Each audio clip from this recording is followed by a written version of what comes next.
합니다. 참 믿음으로 사는 게 쉽지 않습니다. 요즘 더더욱이나 더 아마 믿음으로 산다는 것은 일반 사람이 사는 것보다 한 두세 배는 더 힘들 줄 압니다. 세상 사람도 힘들고 하지만 또 믿음 안에서 살아가는 것도 더더욱이나 더 쉽지 않는 것을 봅니다. 참 어느 시대인지 하나님의 사람들은 참 쉽지 않았어요, 사실. 어느 시대도 보면 정말 말씀대로 사는 것이 얼마나 어려운가를, 힘든지인가를 오늘 고백하고 있습니다. 그래서 22절 말씀 보면 내가 주의 교훈대로 살았다. 그런데 나에게 비방과 멸시가 내게서 떠나지 않고 있다고 하는 고백이에요. 믿음으로 살아가는데 칭찬하고 도와주고 하는 것보다는 비방하고 조롱하고 멸시하는 거죠.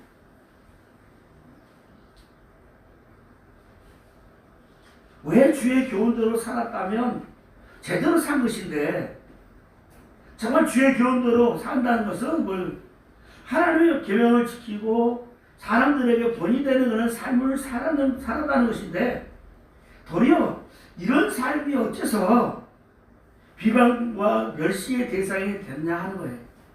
자, 이걸 배웠자 아닙니까? 아무리 우리가 믿음의 사람들이 좀 그런다 해도 사실은 그도 도덕적으로나 윤리적으로 보면 믿음의 사람들이 세상 사람들보다 훨씬 낫습니다.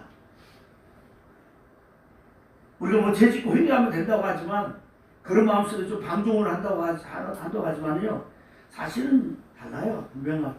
저들이 10번 잘못하면 우리는 한두 번 잘못하고도 마음이 얼마나 아픈지 모릅니다. 회개한다 하지만. 근데 어쩌면 그런 사서 한두 가지 가지고 집성문대하는 것처럼 막 엄청나게 비난을 쏟아부릅니다.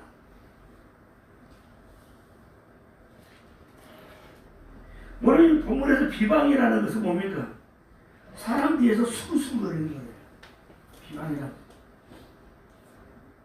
그리고 이 사람의 믿음으로 사는 사람에 대해서 잘못된 소문을 퍼뜨리는 것이 비방이에요. 그럼 멸시는 뭐예요? 멸시는 노골적으로 무시하고 없애진다는 거예요. 주의 교훈대로 말씀대로 살았는데 왜 이런 결과가 오느냐 하는 겁니다. 정말 주님의 교훈대로 살아서 비방과 멸시를 받았다면 누가 하나님의 말씀대로, 누가 주님의 교훈대로 살겠냐는 것입니다. 오늘 시인에게 이런 결과가 찾아온 것을 보면 21절 말씀 봅니다. 21절 말씀 보면 교만하여 저주를 받으며 주의 계명들에서 떠나는 자들을 주께서 꾸짖으셨다 이렇게 말씀합니다. 교만하고 저주를 일삼으며 계명에서 말씀에서 떠난 자들이 오늘 비방과 멸시를 퍼붓는다는 거예요. 하나님을 따라서 성도들, 믿음의 사람들을 대적하려는 자들은 결국 말씀대로 사는 자들을 시기하고 질투하고 해서 그 말씀대로 살아가는 것에 대해서요, 그렇게 살지 못하도록 방해한다는 거예요.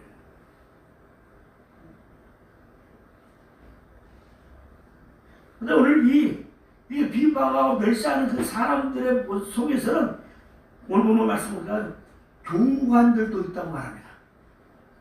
우리 23절 보니까 고관들도 앉아서 나를 비방하여 싸우나 주의 종은 주의 윤례들을 작은 소리로 읊조렸다고 이렇게 말씀합니다. 고관들이 누굽니까?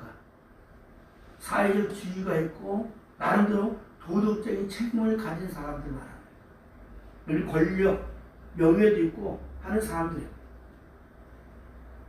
어떻게 보면 비방과 멸시를 해서는 안 될 사람들이 우리를 비방하고 나서는 거예요.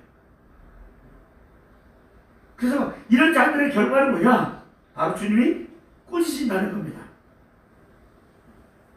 그렇지만 이런 비방과 멸시를 한 만큼 주께서 이들에게 똑같은 것을 갚아주고 비방과 멸시를 받게 하신다는 거예요. 그러니까 오늘 자기는 주의 말씀을 지켰기 때문에 비방과 멸시를 보면 내게서 떠날 것이다. 결국 절대 흔들리지 않는 그런 어떤 세상 사람들의 비방과 이런 조롱, 멸시에 대해서 전혀 흔들리지 않고 나는 더 주님께로 나간다. 주님 앞으로 나간다는 결론과 말씀을 하고 있습니다. 그래서 오늘 17절 말씀이에요. 주의 종을 후대하여 살게 하소서. 그리하시면 주의 말씀을 지키리다. 주의 종을 후대해 달라고 합니다. 이건 뭐예요? 주의 종을 지켜주시고 주님께서 은혜 주신 가운데서의 전혀 흔들림 없이 말씀대로 살겠다는 이런 다짐을 하는 거예요. 그 가운데서 자기의 눈을 열어서 지금보다 더 큰 것을 바라보게 해달라고 합니다. 내 눈을 열어서 주의 율법에서 놀라운 것을 보게 하소서.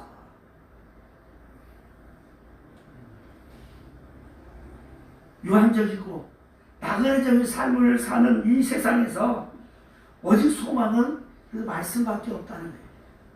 자기가 이 눈을 열어서 주의 율례, 주의 율법에서의 좀 하나님의 기이한 더 큰 일들을 보게 하신 걸 하는 것을 보여 내가 사는 것은 그 사는 기준은 말씀밖에 없다 말씀. 이 땅 유일한 소망은 말씀밖에 없다 하는 것입니다. 그래서 내가 이 땅에 나그네 같은 삶을 살지라도 주의 계명들을 내게서 숨기지 말라고요. 나에게 더 말씀으로 살도록 더 은혜 가운데 붙들어 달라는 겁니다. 그래서 말씀 안에서 즐거움을 찾고 그 말씀의 교훈을 받아서 살겠다는 거예요.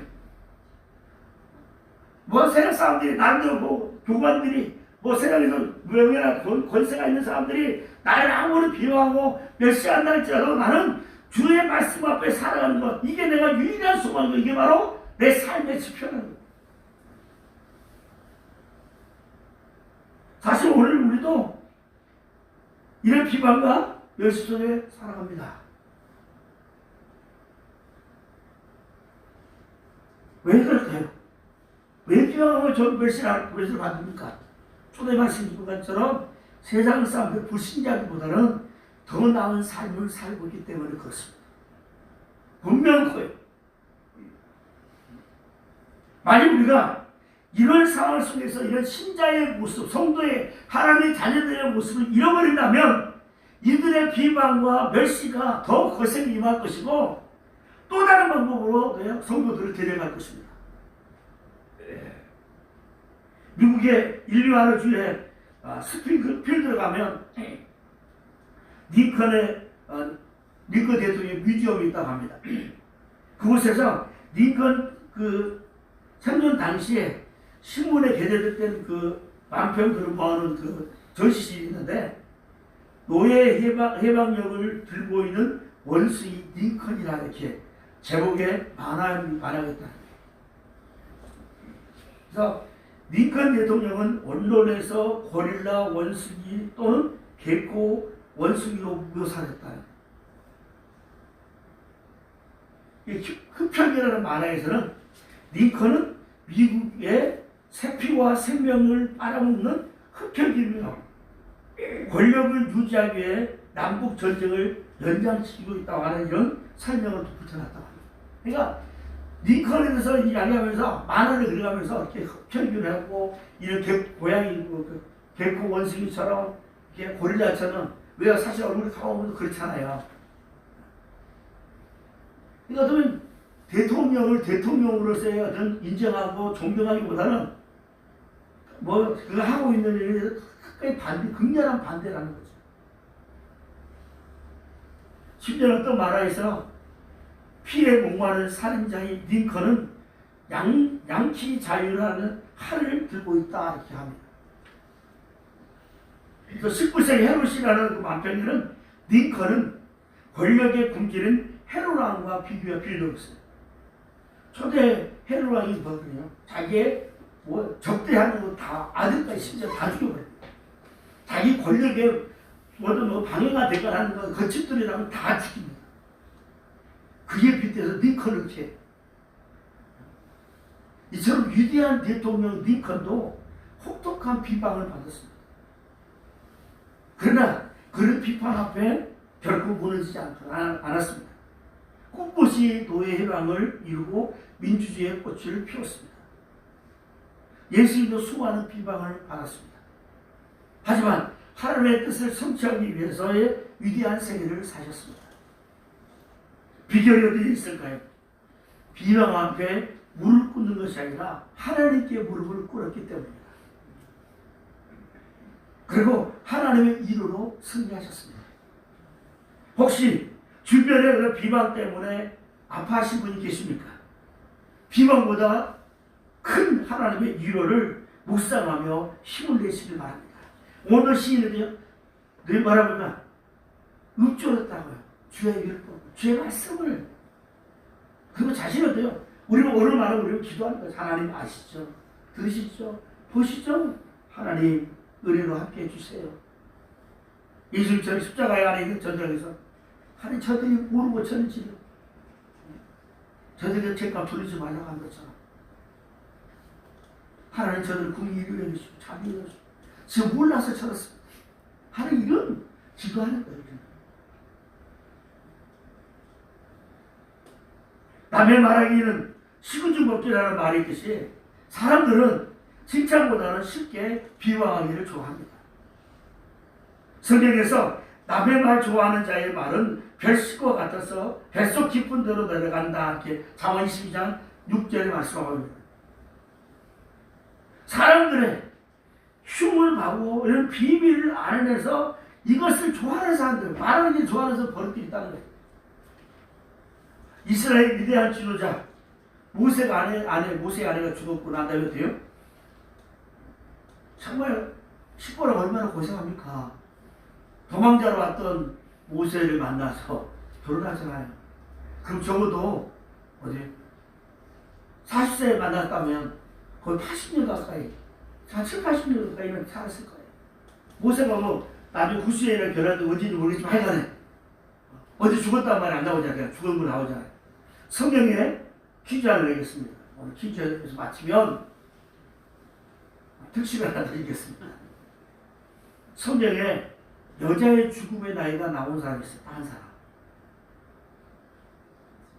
누굽니까? 나이까지는 말 안 해도 돼. 사라? 성경에 뭐 남자들 몇 살까지 죽는 사람도 얘기가 나오는데 여자들은 별로 나이가 안 나와요. 근데 나이가 안 나온 여인이 하나 있어요. 몇 세에 죽었다. 사라? 네, 사라요, 사라. 유일하게 사라가 나와요. 한번 상세히 보십시오. 어디 성경에 와도 여인이 몇 살 살았다는 얘기가 사라는 그렇게 나와요. 사라. 그러니까 식구라고 언제 죽은 줄 몰라요. 그러다 하여간 죽었어요. 그러다 보니까 모세도 이제 이방 여인과 결혼하는 구스, 그 구스 여인이 어때요? 흑인이거든요. 근데 성경에 보면 어떻습니까?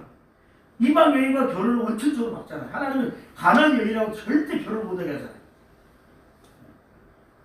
요새 또 근데 이방 여인과 결혼을 했을 때 그것이 또 잘못됐다고 하지 않습니다. 눈도 이방 여인이지만 다윗의 선조가 되었어요.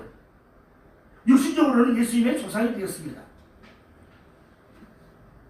그들이 오늘 모세를 비방하는데 이방 여인과 결혼했다는 것은 명목상 불과한 것이지 실제로 시기 때문에 그랬다는 거예요. 민수기 12장 2절입니다. 대부분의 비방에는 또 다른 동기가 있는데 바로 그것은 상대방을 비웃고 헐어서 멸하는 것이라 말인데 경우에 진실은 거짓인 타인에게 불리한 말을 하고 행위를 하는 데 있어서 시기와 질투가 있다는 거예요. 또 이 형제의 약점이나 허물을 들추어서 험담하고 공격하지만 사실은 그 배경에는 이런 시기가 있다. 결국 어떻게 했습니까? 미련은 남에게 걸립니다. 도움이 된다고 비방하고 싶어서 한다 해도 결국 자신의 욕구를 충족하기 위해서 안 된다는 거예요. 때또는 상대방이 잘못한 것에서 내가 말한다 해도 그것에 대해 결국 나의 어떤 유익이나 나의 생각이 되어지면 안 된다는 거죠. 사람들은 쉽게 비방하는데 어쩌면 전체를 보지 않고 부분적으로 보고 하나만 보고서 비방하잖아요. 그리고 그 상황을 그것만 보고 비방합니다. 사실은 그 사람과 그의 상황을 보면 어떻습니까? 그렇게 할 수가 없는 일들이 많아요. 또 우리는 어떤 한 분 보고 마치 코끼리 보고 코끼리 크잖아요. 그거 보고 앞에 그냥 코만 잡고 뭐 응? 그 한 부분만 이야기하는 거예요. 그게 전체인 것처럼. 인도 경전에 보면 남의 신발을 신어보기 전에는 그 사람의 걸음걸이를 평가하지 말라는 말이 있습니다. 또 유대의 랍비 힐렐에서는 내가 그 사람의 환경이나 입장이 될 때까지는 그 사람을 판단하지 말라고 이렇게 말합니다. 그러니까 이 비방은 대부분 다 편향적이고 예향적인 한 명을 보는 거예요. 그러면서 나는 내가 더 낫다는 거. 사실 나도 저쪽 살펴보면 다 부족한 모습 다 있는데 나는 너보다 이거는 나아. 그 하나 가지고 괜히 내가 우월한 것처럼 해서 비방하는 거. 이거 온당치 않다는 거야. 뭐 우리나라는 이런 말 있잖아. 뭐 소경이 개천을 나무난다. 뭘 보고 보지도 않는데 무슨 뭐가 떴다고 하는 거죠. 똥 묻은 개가 겨 묻은 개를 나무난다. 가라잎이 손이 보고 바스락거리다 나무난다. 자기 집 두레받줄이 짧은 것은 남 탓하지 않고 남의 집 우물 깊는 것만 탓하는 거예요. 이 모든 것을 뭡니까? 비방하는 사람들은 자신이 절대자가 되고 판단자가 되고 그래서 타인에게 쉽게 말하지만 자신의 비방거리를 대해서요 알지 못할 뿐만 아니라 또 자신이 비방받으면 참지 못합니다. 비방으로 이루어질 선은 하나도 없습니다. 비방으로 사람을 치유하거나 또 바꿀 수 없습니다. 도리어 상처를 주고 도리어 비방한 만큼의 어떤 관계가 깨어져 버린다는 사실입니다. 그래서 비방은 사람을 완전히 세우고 뭐하는 것이 아니라 도리어 파괴하고 넘어지고 허물어뜨리는 것이 바로 비방입니다. 그래서 우리는 이 비방하고 싶은 이 충동을 우리는 대항해야 돼요. 싸워야 됩니다. 비방의 말 대신에 도리어 나도 그럴 수 있다. 나도 또 다른 잘못이 내가 보는 저 면 다른 것처럼 나도 역시 그렇다는 것을 늘 돌아봐야 돼. 비방은 이로운 구석이 하나도 없습니다. 이건 나쁜 버릇에 불과합니다. 한번 보십시오. 한번 비방할 거리나 하고 남은 한번 충거리를 한번 얘기해 보세요. 계속 늘어요. 계속. 저는 고백합니다. 저도 한동안 굉장히 정말 비방을 많이 하는 사람이야. 근데 어느 순간부터 저 자신이 바뀌는 걸 많이 봐요. 그리고 저하고 만나는 목사님 두 분이 보면 그래요. 굉장히 많이 바뀌었다. 옛날에는 솔직히 하면 교회가 이래서 힘들고 해요. 진짜 솔직한 고백함. 근데 지금은 그런 얘기가 다 했으면 안 해요. 그래서 좋은 얘기, 은혜된 이야기를 막 합니다. 그러니까 좋아요. 그리고 마음이 편안해지면서 됐으면 제가 말을 하지 않으려고 하는 게 있어요. 물론 때로는 정말 할 때가 있어요. 100% 안 하는데 안 해요. 그러나 과거보다는 훨씬 더 비방하는 것들이 점점 줄어들어요. 100에서 하면 지금 한 20, 30까지 내려갈 정도로. 완전 올스릴 정도 돼야 되겠죠. 근데 아마 그렇게는 쉽지 않겠지만 그래도 저 자식 많이 바뀌려고 하는데 쉽지 않아요. 제일 쉽지 않은 게 누구지 아세요? 내 옆에 있네. 옆에 있는 아내 내 가족은 쉽지 않더라고. 야, 안 해요. 진짜. 다른 데는 다 이러는데 옆에 있는 옆에 있는 게 좀 이상하죠. 가족이 제일 힘들어요. 그래서 이것까지 넘어서야지만이 그래도 좀 됐다 싶다.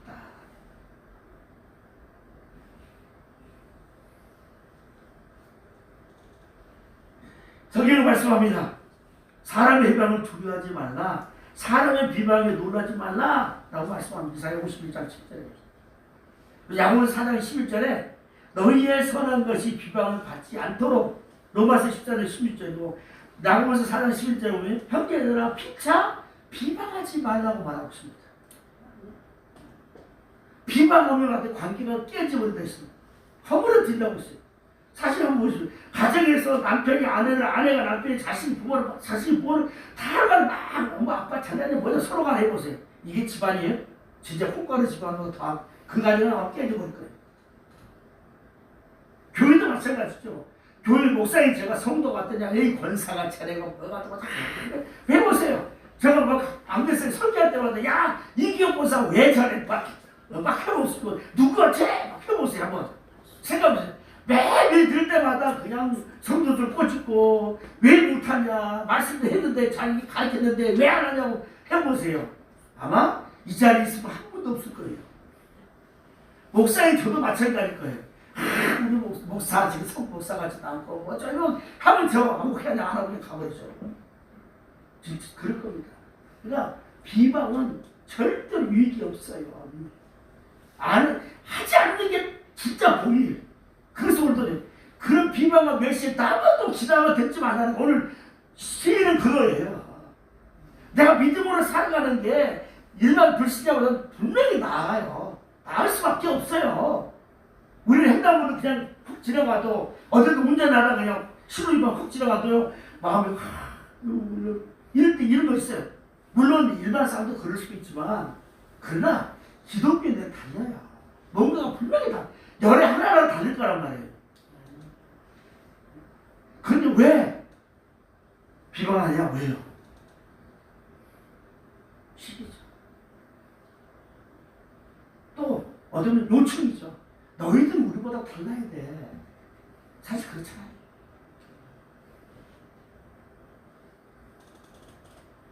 사실 가끔 목회자들이 성추행하는 나옵니다. 1년에 몇 건 나올까요? 그 일반 사회에서나 정치계에서 나오는 어떤 성추행 이런 것 사건 보십시오. 여기 계속 나오죠. 그러면 지금 코로나처럼 코로나도 전체 지금 현재 우리나라 나온 숫자에 기독교인 관계된 숫자하고 계산하면 많이 잡은다도 10%도 안 됩니다. 어떤 분은 0.5%라고 하는데 많이 잡아도 10%, 너는 잡아도 10%, 아니 너는 잡아도 40%라도 기독교인이 작은 거 아니에요. 모든 걸 다 교회에서 마치면 바이러스가 막 생긴 것처럼 다 옮겨온 거잖아요. 교회 자체에서 바이러스가 생기지 않았다고요. 근데도 교회에서 발언했다. 교회에서 발언했다고. 이런 모든 것들은 돼요. 그럼 교회가 그만큼 정결한 모습에 서 있다는 거예요. 자, 이것마저도 없다면 우리는 사실 돌아가요. 왜요? 비방 안 한다면 너희나 나나 별로 차이가 없다는 거죠. 그러니까 뭐 말할 필요도 없어 하는 거죠. 그래서 우리는 흔들리지 않아야 돼요. 흔들려서 안 됩니다. 하나님 말씀 붙들고 믿음에 흔들리지 말아야 됩니다. 우리는 나그네 같은 삶을 사는 거예요. 곧 뭐예요? 마지막 때 심판 때가 온다는 사실입니다. 그날 우리가 두렵고 떨림으로써 준비하는 가운데서 어디 나그네 된 자로서 오늘 삶을 살아요. 나그네는 항상 떠날 준비에다가 정결하잖아. 삶이 뭐든지 가능잖아요. 정리정돈하고 하는 겁니다. 뭐예요? 자고이라고 가야 돼. 지금 갖다 아무 너그럽지 않잖아요. 딱 가면 필요한 것만 딱 내놓고 나머지는 딱 내요.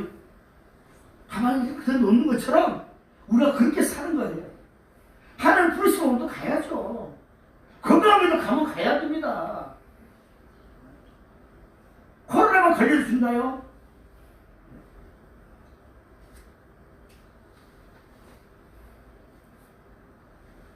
또 뛰어넘어서 하겠습니다.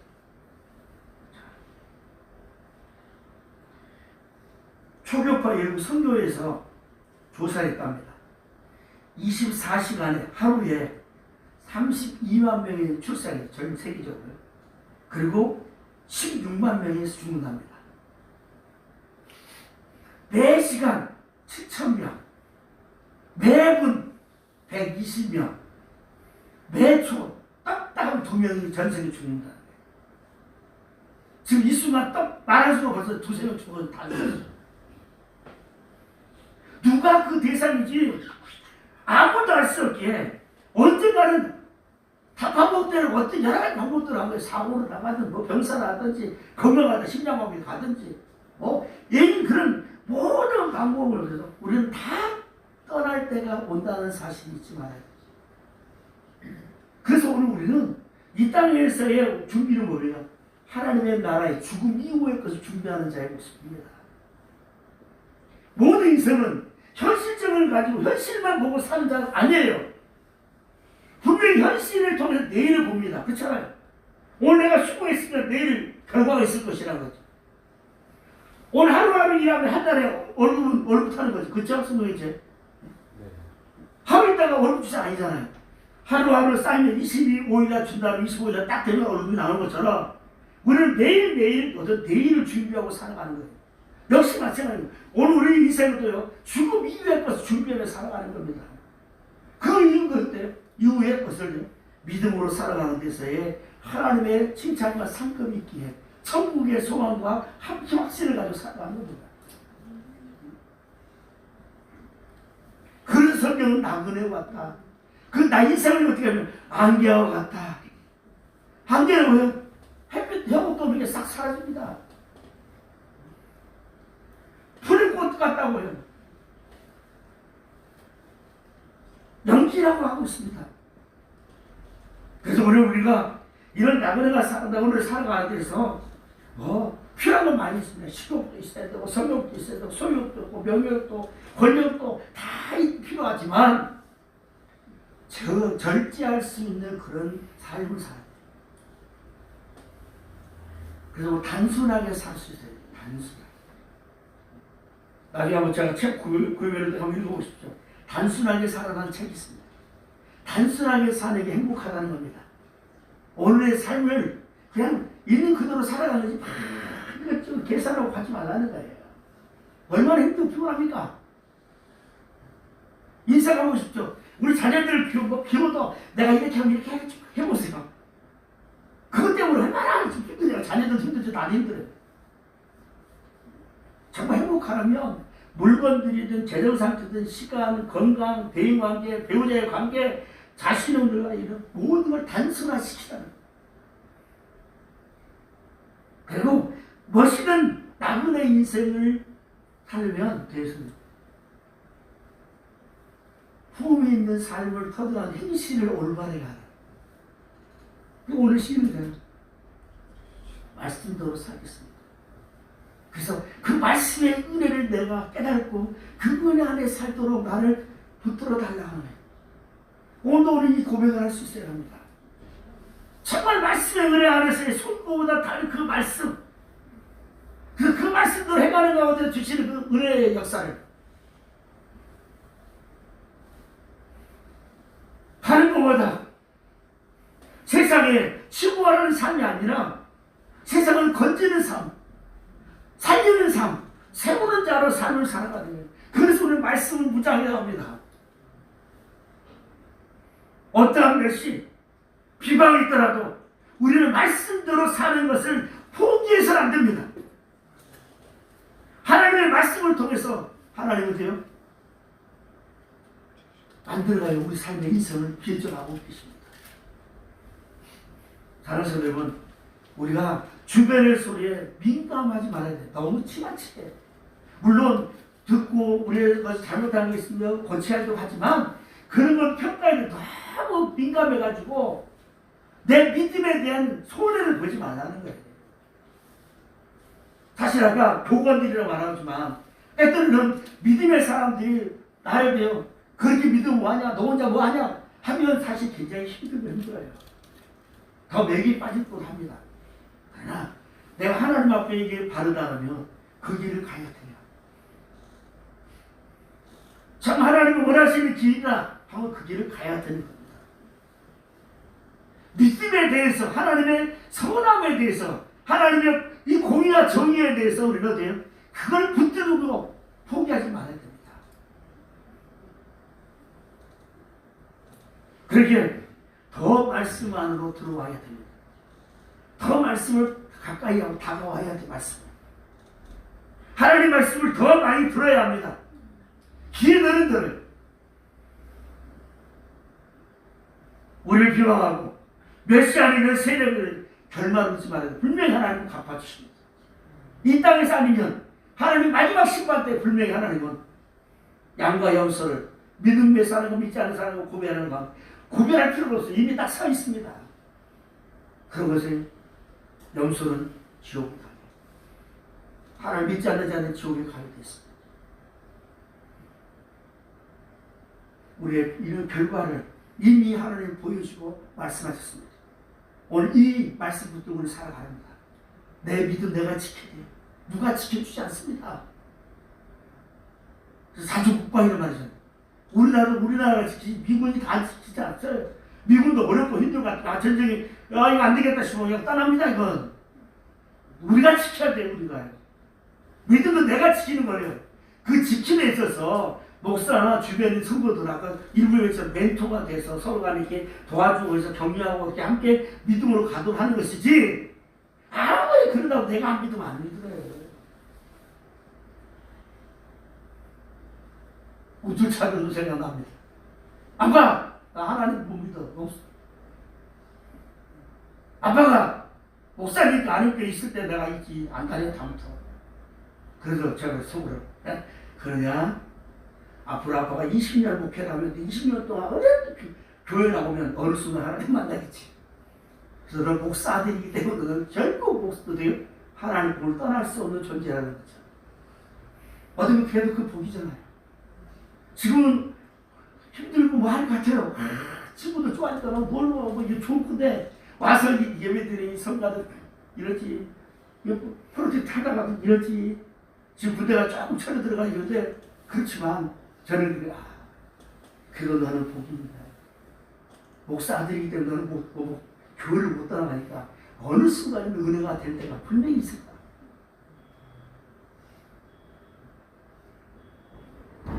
하나님이 결국 한 영혼을 버리지 않으십니다. 믿음으로 사는 자 붙들어 주셔요. 그래서 오늘 조금 예기치 않는 가운데 있다면 내가 믿음에 섰기 때문에 그렇구나 하고 더 하나님 붙들고 합니다. 그런 승리의 날이 있습니다. 승리의 날. 영적으로 딱 준비되고 칼을 준비하면요, 칼을 빼지 않아도 벌써 마귀는 압니다. 떠나가게 돼 있어. 근데 이 칼을 가니까 돼요. 칼을 못 가게 만들려고 막 사람이 흔들어가고 비방하고 멸시하고 졸아가면, 네가 믿어봤지 뭐야, 네가 기도하면 뭐해, 아무것도 되지 않는데 뭐 별별 이야기하죠. 별별 얘기 들으니까. 그렇잖아요. 근데도 딱 되면, 준비가 되어지면 그다음부터는 돼요. 두 손 딱 들고 꼼짝 못합니다. 왜요? 알게. 그래서 그때까지는 준비된 자로 했어야 됩니다. 한번 운동해서 보십시오. 처음에 막 바득바득하지만 어느 순간에 딱 되면 즐겁게 하잖아요.